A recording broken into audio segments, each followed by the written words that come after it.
I woke up in the middle of the night feeling extra thirsty and almost passed out when I saw the time. It was 3 a.m., the devil's hour. I tried to go back to sleep, but I just couldn't. Come on, girl. Ghosts aren't real, but dehydration is. So hold yourself together and get your ice-cold water. I silently prayed as I went down to the kitchen. Suddenly, I caught someone moving in the shadows. Holy Mother of God! Was it the devil? I was about to scream when I realized that it was just my older brother, Kevin, who looked suspicious. I silently followed him as he went down the basement and was surprised when he opened a mysterious door that I had never seen before. But before he could enter, he looked back and saw me. Don't you ever tell anyone about this, especially Dad, no matter what happens. Why? What's inside that room? He just patted my head and smirked. The devil himself. He then disappeared into the room and locked it, leaving me shaking in fear and confusion. Hi, my name is Kendra, and this is my story of how my mysterious brother changed my life forever. Before I continue, please like and subscribe. After what happened last night, the first thing that I did in the morning was to check that door in the basement. But unfortunately, it was padlocked to death. Kevin was definitely hiding something in there, and it was killing my curiosity.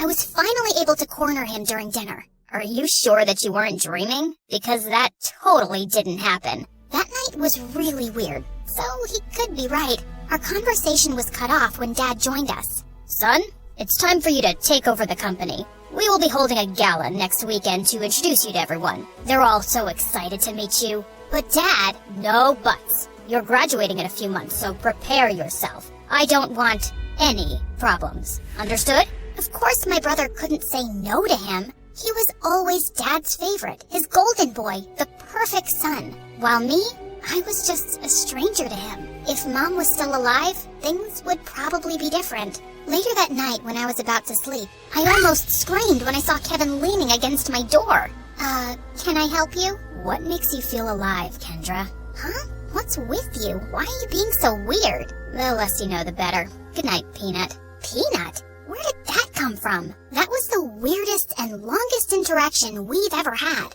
He was a year older than me, and we had never been close growing up. His time was spent in his room reading, in the piano corner perfecting his sonatas, or with Dad talking about business while playing chess. We also didn't see each other often at school because he was always with his best friend Cedric, or surrounded by their crazy fangirls. The next morning, I woke up to Dad screaming from the library. I dashed to check what it was, and found out that one of our maids found a letter under Kevin's pillow. I read it and froze. Kevin left. He didn't say where he went and when he was coming back. All the note said was, "Do not wait for him." I would expect something like this from you, but not my son. Kevin is a responsible young man. Well, the note says otherwise. The gala is this weekend. I need your brother to be there no matter what it takes. We tried looking for Kevin everywhere, but no one knew where he was. Even the police couldn't find him, and it was driving Dad crazy. One night, he just walked up to me and started inspecting my face. You would do. You were going to be him. Be who? Kevin. In case your brother is still on this stupid little adventure on the night of the gala, you will pretend to be him. But Dad, I don't think I can... Kendra, you are a capable young lady. Of course you can. You'll be saving our company from humiliation. I know I have not been very vocal about your accomplishments, but I do notice. Will you do this for me, sweetheart? I had never heard Dad talk to me that way, and it felt really good. So I found myself giving in. Besides, it would only be for just one night, right? I just needed to hide my hair under a wig and dress up like Kevin and just smile and avoid conversation as much as possible. Simple. When the big day finally came, I was a nervous wreck. There were too many important people, and Dad kept reminding me not to mess up. Luckily, the party was a success, and I thought my little mission was finally over until Dad came up to me. You did well. Now we just have to make sure that your brother will not fail his classes so he could graduate. You'll need to attend school as him. But how about me as Kendra and my grades? I'll call the school and tell them that I sent you out of the country for an emergency. Anything you fail, you can take for a summer class. But no buts. This was already decided. And remember, no one should ever know about this. But Kevin and I were just too different. After carefully thinking about it, I finally decided to do it. It was my chance to impress Dad. I just needed to do one little thing, which was to learn everything about my brother to make it believable. I checked his room, but I didn't find anything useful. I had to ask for help from the person closest to him, Cedric. But there was one problem. At school or whenever he visited my brother, I would usually lock myself in my room because every time our eyes met, I felt like passing out. The guy looked like a demigod, and I just couldn't handle him. But this time, I had no choice, and I knew exactly where to find him at school. The music room. As I peeked into the room, I saw him playing the violin, and I was instantly mesmerized. Just then, he stopped playing and smiled at me. Just avoid his eyes, and you'll be fine. Did it tickle your soul? Huh? The rhythm, the passion, the climax. Sorry, but I'm not into music. I stepped back and he started walking towards me. How about this? Did it tickle your soul? I suddenly became mute. This is the first time you talked to me, and I'm surprised. What brings you here, Cupcake? Cupcake? I got a grip of myself and slapped his hand away. First of all, I'm not food. And second, I'm not here to talk about souls and music with you. It's about my brother. Suddenly, his face turned serious. I had already talked to your dad about it. Kevin ran away and he didn't want us to find him, and there's nothing we can do about it. I know, but I need your help with something. I told him about Dad's demands, and he suddenly laughed. That's a ridiculous idea. You two look similar, yeah, but you're too cute and girly to be a boy. Wait, he found me cute? I excused myself to the bathroom, and after calming down, he was nowhere to be found. It took me a whole day to finally find him playing violin in the school garden. So, are you gonna help me with this, or are you just gonna play your violin all day? I only help people who can look me in the eye. Ugh, why was he being like this? I gathered up all my courage before finally meeting his eyes, and thankfully I was able to control myself until he smiled. You have the same eyes as your brother. They're very pretty. So he liked my brother's eyes? That was fruity. Whatever. Now, where do we start? Your appearance. And I think it needs a lot of work.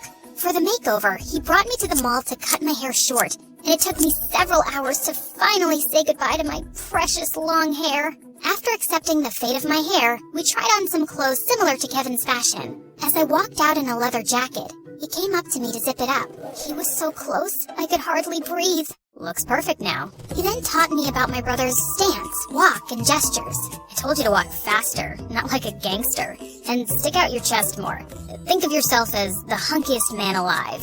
Like this? He held my hips to guide me, and I felt like exploding from the sparks. Just then, I noticed some girls around drooling over us. Both guys are so cute. I'll take either of them. They look so in love. OMG. Love wins. Great. And now we were a gay couple. Cedric coached me about Kevin's interests, and I was surprised. I didn't know my brother was such a dork. He loves SpongeBob so much, he even thought of diving into the ocean just to look for its real-life version. But one revelation made me tear up a bit. And he adores you so much. But he thought you didn't like him, so he always chose to give you space. What? That's not true. He's too protective of you. He even told me not to talk to you because he thought I'm trouble. Oh yes, you're definitely gonna be trouble.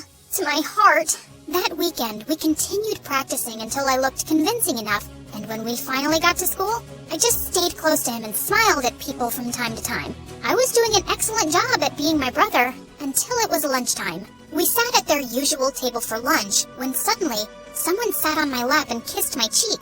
It was Lauren, the prettiest and coolest chick at school. What in the frickin' pregnant duck is happening? What? You hate my kisses now? You look like you've seen a ghost. I turned into the ripest tomato when she giggled into my ear. I could never hate such a goddess like you. Wow. Since when did you become this cheesy? I gave Cedric a panicked look, but the jerk was trying his best not to burst out laughing. I kicked his leg under the table and his wince was satisfying.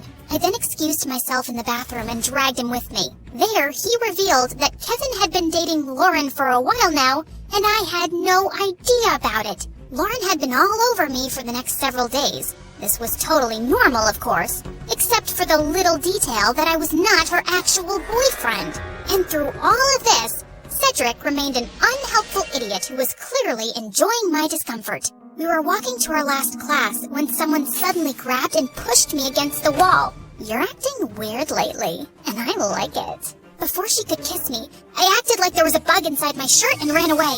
I needed to talk to Cedric. As usual, I found him in the music room. We need to tell Lauren. Suddenly, Lauren appeared from behind me. Tell me what? Wait a minute. Don't tell me that you guys are dating? What? Cedric finally stopped playing the violin and grinned at me. I'm straight, but I don't know about your boyfriend. Aw, baby. You know I would accept you however you identify, right? Well, that's good to hear. Lauren looked like she bought it, and I just found myself exploding. I'm not Kevin. I'm not your boyfriend. I'm his sister Kendra pretending to be him. I then explained everything to her. Oh, okay. Explains why you look and act differently. That's it? No violent reaction whatsoever?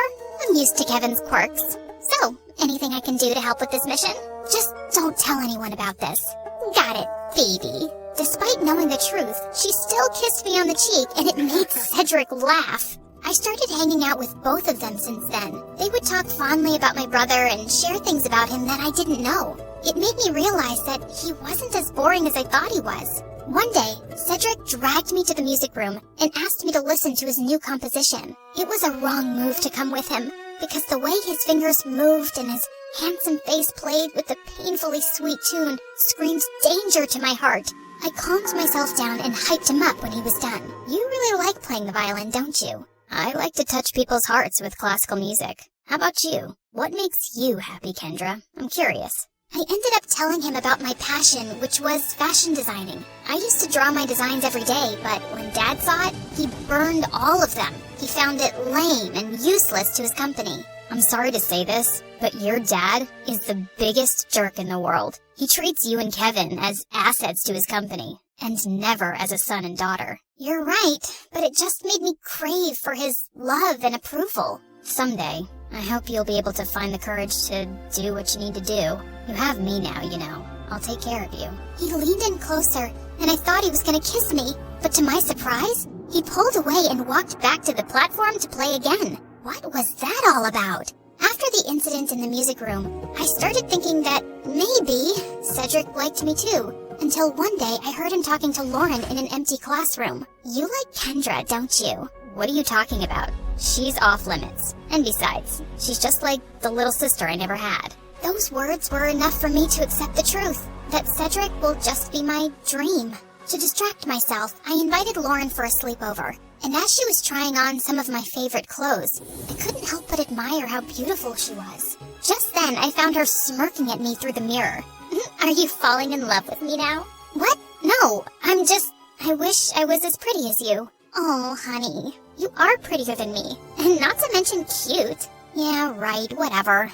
She lifted my chin and inspected my face. You have a pretty proportional face, and I love your lips. They look more kissable than Kevin's. She started teasing me again, so I gently pushed her away. She ended up knocking on my drawers, spilling some things. There was one thing that suddenly caught my attention. A peanut. What was it doing there? Suddenly, I remembered Kevin calling me a peanut before he ran away. Why don't we crack it open?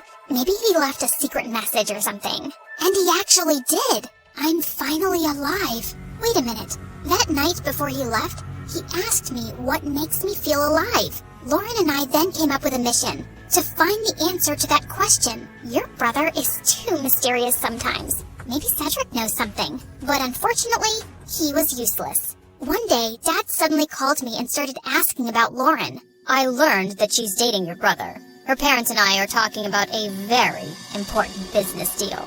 We will have dinner with them tomorrow night. Make sure to be extra attentive to her. I thought it wouldn't be much of a problem, until they suddenly decided to marry us off, with Dad knowing that I was Kendra. He was crazier than I thought. Do you think Kevin will be home by then? I don't know if he's ever coming back. I can't believe you dated an idiot. Watch your words, honey. That's my idiot. Well, we need to find your idiot ASAP. The next day, we met up with Cedric in a cafe to talk about finding my brother. We don't even know what makes him feel alive. Shouldn't we just wait for him to come back? Our parents are talking about marriage, for Pete's sake. We're running out of time. Do you know what my parents would do if they found out they were being played? Out of panic, I remembered something again. The mysterious door in the basement. I told them about it, and we waited for Dad to be out before destroying the padlocked door. only to find out that it was actually a dark room where Kevin developed all his photographs, and it was connected to his room. And all those pictures were related to an island that only meant one thing. Kevin was staying on one of them. It makes sense now that he always disappears on weekends. I also found a camera in his bag one time, but I never saw it again. And why didn't you both tell me about this earlier? You're both idiots. And with that, the three of us were off to an adventure to get my brother back. As we traveled, I kept on flirting with Lauren to avoid Cedric. And for a moment, I thought I saw his deadly glare through the rearview mirror. Was he jealous? I wished. In a span of 2 days, we had already visited 7 islands, but there was no luck. Just when we were about to give up, we suddenly spotted someone resting on a hammock. It was Kevin. He looked shocked to see us. Suddenly, he glared at Cedric. Dude, you told them? Wait, you knew? Let me explain. No, you knew. And you kept silent while I was going crazy trying to find a way to bring back my brother so I could get me back. Kendra was equally furious. Babe, I can explain. Shut it, Kevin. You're not my favorite person right now. Kendra. Later, I need to speak to my brother. I walked away and Kevin followed me.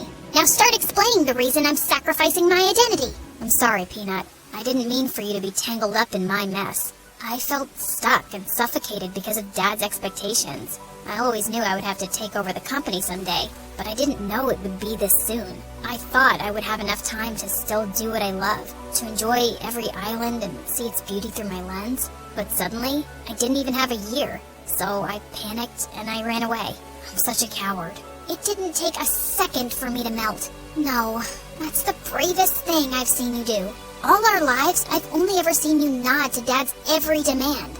I'm proud of this version of you. I convinced him to come back, but he ended up convincing me to ditch Dad and come with him. After everything that happened, I just realized one thing. Dad wasn't worth it. So I agreed. Lauren is amazing, you know. She didn't deserve to be left without a word. I know, Peanut. I guess I have a lot of making up to do. Good luck, Walnut. Later that day, he spent his time making it up to Lauren and talking to Cedric, while I was left alone doodling some cute dresses on the sand. My brother then came up to me and asked me something. Are you mad at Cedric? I asked him not to tell anyone. Keeping this from you must have been very hard for him. I understand, but you like him, don't you? What? No, I mean... Don't worry. I finally gave him the go signal. You two can kiss or whatever. As soon as he left, Cedric walked up to me with an earth-shattering smile. Can we talk? I couldn't look at him in the eye again. About us. I've always fancied you, you know. More than violins. I felt like melting at his confession. I told him about the reason why I had been avoiding him all these years, and he responded to it by finally kissing me on the lips. Thank God I didn't pass out. So, did it tickle your soul this time? Yes. Finally.